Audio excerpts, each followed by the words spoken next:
the name of the Father, Son, Holy Spirit, one God, Amen. Today we will speak about just one verse. This verse was one prayer, a small prayer, but it changed a lot of people's life. They call the prayer of Jabez, بالعربي Jabez or Jabez. That's right, Bishoy? Jabez. That's his prayer with only one verse. If you look in first book of Chronicle, first 9 chapter, someone can have a look to first 9 chapter and they tell me what he see. From chapter 1, have a look, chapter 2, chapter 3. First 9 chapter, all they talk about names, around 500 names. And between all these names, one small verse about this person. Number 1, this person, Jabez, what's his name meaning? The pain or sadness. Imagine a mother to call her son the pain or sadness. What happened? Some of the scholars, they said maybe his dad passed away before he born or during he born, or maybe his mom have hard time until he get born. That's why they call him like this. But to call someone like this, they said everyone have a name, sometimes related to his life. He was in verse 9, chapter 4, verse 9, they said Jabez was more honorable than all his brothers. He was more honorable than all his brothers, and he was praying one prayer. This prayer he divided in 4 parts, only one verse. Number 1, he said, "Oh, that you would bless me indeed. Oh God, please bless me." Number 1, laytak tubarikni. Number 2, he told him, "And enlarge my territory." Number 2, enlarge my territory. Number 3, "And your hand be with me all my life." Number 4, "And keep me away from the evil." That's all his prayer. Just one verse, and he divided to 4 parts. Where are you reading from? For me, I just, First Chronicle, chapter 4, verse 9 and 10. We talk about verse 10. So he said, "Oh, that you would bless me indeed, and enlarge my territory, that your hand would be with me, and that you would keep me from evil, that I may not cause pain." That's right, you found it, Dulay? Very nice prayer. I was reading one of the scholars, he wrote a full books about these 4 verses. Number 1, this person, he was a graduate from theological college in Europe, not our theological college. He said, "After I finish my degree, I want to decide what I want to do to my life." He dedicated his life to serve Christ. He said, "I was reading and this verse come to my mind, and I was praise this verse and praise this verse, and second day I start to understand what God he want to give me message to do." He said, "Until now I am 30 years servant. This verse I say it every day." And we will explain this verse slowly. Another person, he said, "I came to America to preach about Christ. And I was pray this prayer." They discuss, the people pray this one and how change the life, how work in the life. And he said, "I was in aircraft and I come to the state. I said, God, please, I want you enlarge my territory. Enlarge my territory, that means make my service bigger and bigger." He said, "I went to visit my friend in the state, just the first day for me over there. I got the phone and some people, they want to meet me. These people, they want to meet him, was one of the TV channel, Christian one, and they want him to start to do program." He said, "Oh my God." He asked the man, "Did you hear what I was praying to God? I was asking him, enlarge my territory, make my service bigger. And whenever can I find service get bigger than I give a topic in TV all the time, regular, every week." So a very important small prayer, but big reward. We'll go through them step by step. First part, they said, "Would you bless me indeed? Laytak tubarikni. Would you bless me indeed?" No one can live his life without God's blessing. Whatever you have amount of money, whatever you have education, but if you not have God's blessing, you're missing something. You're missing something in your life. One of the servants, he said, "I was in big camp. Their camp was 900 people. The leader of the camp was about 70, 75 years old. He said, at night time I was going to the kitchen, I heard him pray. So I just walked slowly to hear, and I found this leader of the camp, he prayed and asked God for his blessing. He said, I was surprised. He should pray for the camp to be successful. He should pray for the poor. He should pray for famine. People have famine, all these people. But why he was praying God bless him? But when I grow spirituality, I understand. If God bless your life, He make your life shine on other people. He make you to serve the other people. How many times we see a priest or a person who says that's a blessed person, and people go talk to him, or people want to talk his blessing. One day Abuna Fanus lived there in Ambabola. I remember one day I saw him. You know where he was hiding? A woman stole it. Why? Because the time he walked, everyone ran behind him to try to take something as a blessing. He never walked with shoes, because the time he leave his shoes gone, or shape or anything they can take from him, they will take. Why? Because a blessed man. How many people, after the Pope finished his sermon, his late Pope Shinoda, they want to drink the water after he drinks some. He found it. How many people, they love his Holiness sign the picture or anything. Why? Because a blessing from him. So very important, we ask God for his blessing. When they bring it, that's in his time. How he bring it in his time, and how big his blessing, that's his job, not our job. One man, his name Amma Agaibi. This is a very nice story. This man, he was just an ordinary person. Every month he take his pay, he pay his tithes to the church every time. He pay more, God reward him more. Pay more, God reward him more. Until how many family he used to look after them? 400 family. This man getting old, and he saw his fourth generation. He was, when they write this story, his son was 75 years old. So imagine his dad how old, was around 100. So this man, his body starts to shut down slowly. He cannot eat anymore or drink. His leg cannot move or hand, just his eye moving. And the doctor coming to check on him every day to wait until he finished, so they write the certificate he passed away. So last time he come, he looked just hardly, he has to hear his breath by, but to check his breath, he's still breathing. He said his son, listen, I'm not gonna coming back. He come couple of hours, he gone. He write even his certificate, they start to get the people coming to comfort of the family, and the people wearing black, and they start to scream, and all this tradition, Egyptian tradition, And every 15-20 minutes, his son opens the door to check on his dad, and he hears his heart is still beating. He come out, he tells him, still. Another time, third time, fourth time, he found his dad sit on the bed. The guy, he's the 175 years old, he said, Dad, what happened? He said, the angel of God, he come to me and tell me, God who is sending me to take your life ended. But because the 400 families still needing your help, I will extend your life. How many years? 15 years, like God when he extend, which king?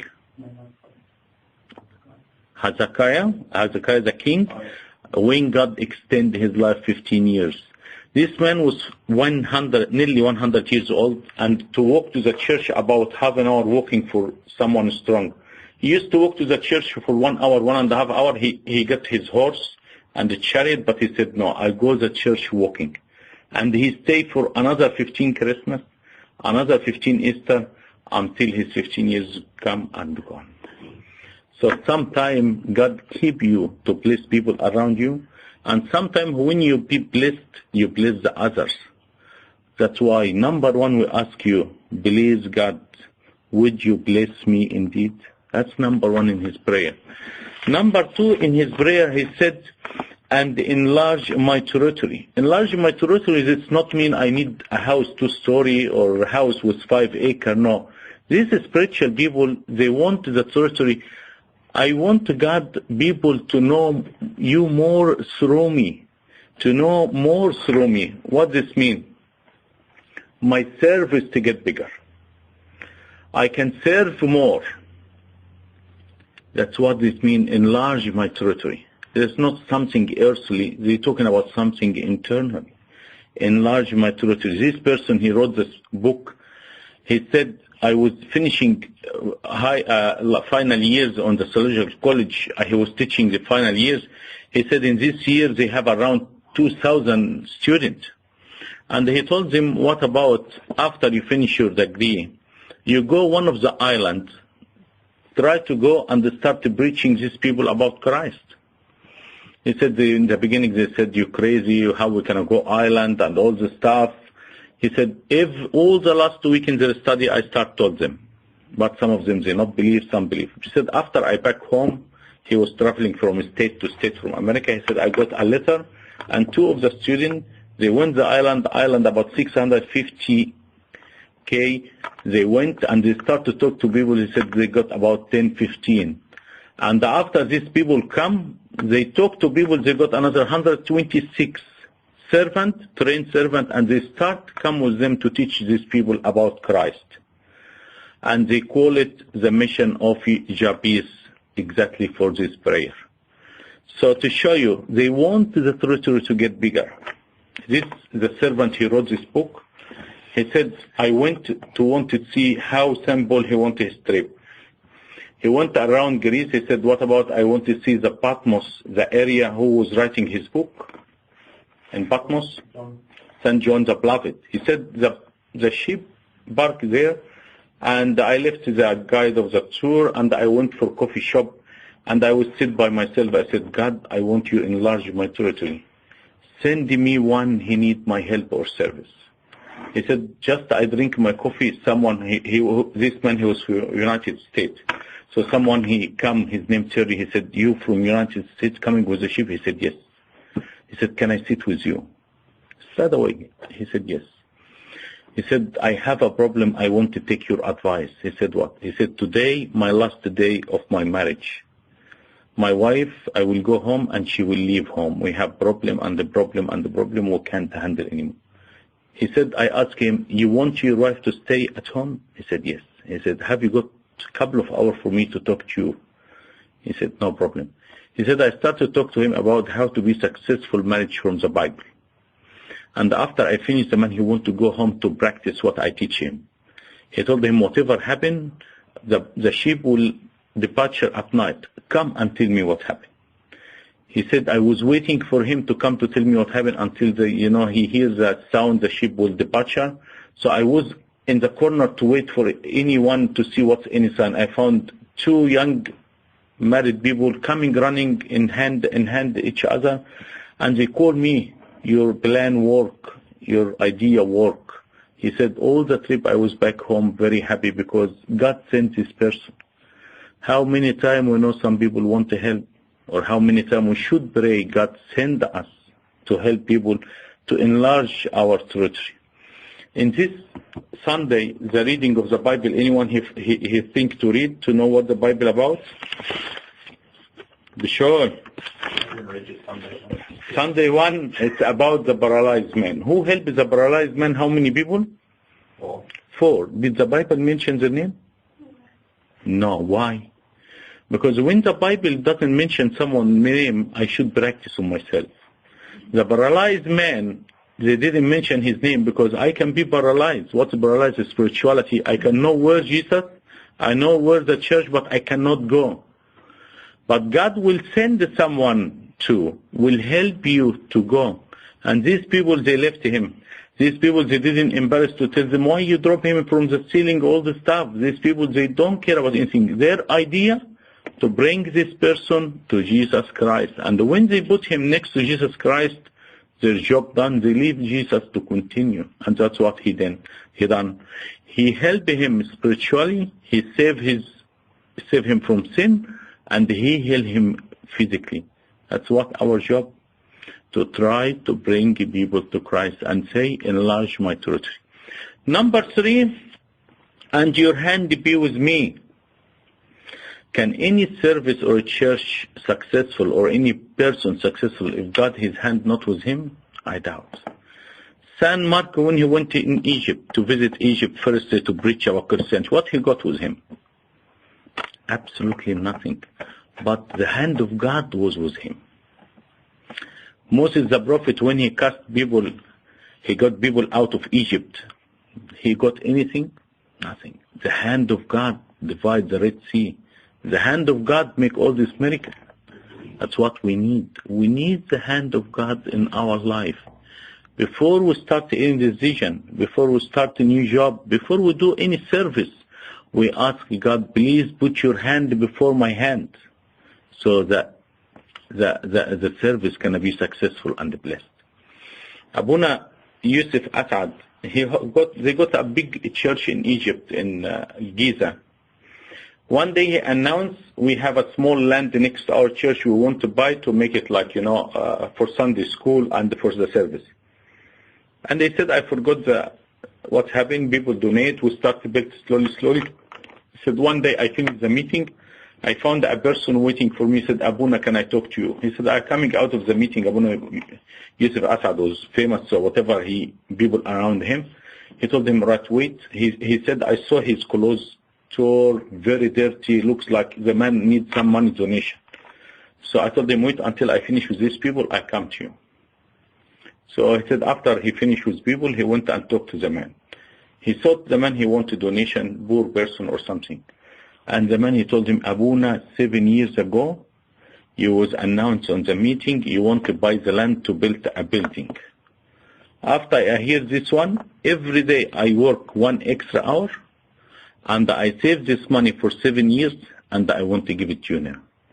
Abuna, he said, thank you, son, keep it for you. Abuna, he said, I feel sorry for what I can see, He said, God will build his church, but keep the money. He said, I found the man, he started to cry, and they tell me, Abuna, why he doesn't want my money? Please, I want to give it, so I take the blessing. Abuna, he said, I took the money from him. Just you start your service, start anything, and ask God to put his hand. Even after a long time, you don't know how God work. 7 years, Abuna, maybe he never remember. He took this person, he saw him in that day or not. But God hand work. So number 1, we ask for the blessing. Number 2, enlarge our territory, enlarge our service. Let people to know about you, God, through us. Number 3, your hand be with us. Number 4, he said, and keep me away from evil. Anyone walk and live with Christ, the devil not gonna leave him alone. One of the servants, he was teaching in theological college. One student, he come to him after, first year, second year. He said, fathers or my teacher, thank God first year, the devil tempted me a lot. Thank God this year, I have no problem. I'm very happy. He told him, something wrong with you. If you not have temptation, that means the devil satisfied for what you're doing. Just to go and think what you do wrongly. Because truly, if you not have a temptation in your life, there is something wrong. Because the devil never can leave you alone. So here when he said, keep me from the evil, what does this mean? You don't keep me away from temptation, but during the temptation, I want to see your hand with me. During the temptation, protect me so I'm not going to fall in temptation. So, David the prophet, he said, God tempted me and give me like disaster. We all like a blini. Give me balwa, yani disaster. Why? Because during the temptation, you see God's hands. But we not ask God to take away the temptation, but strengthen us and stay with us in the temptation.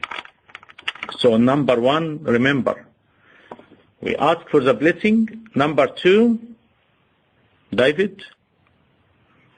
Number 2, territory. Enlarge our territory. Number 3, hand with us. Number 4, okay, can we practice this verse? I want you to come out for today to use it honest. If you use, that's a fully big prayer and a blessed prayer. You ask for everything. God hand to bless your life. God bless your life.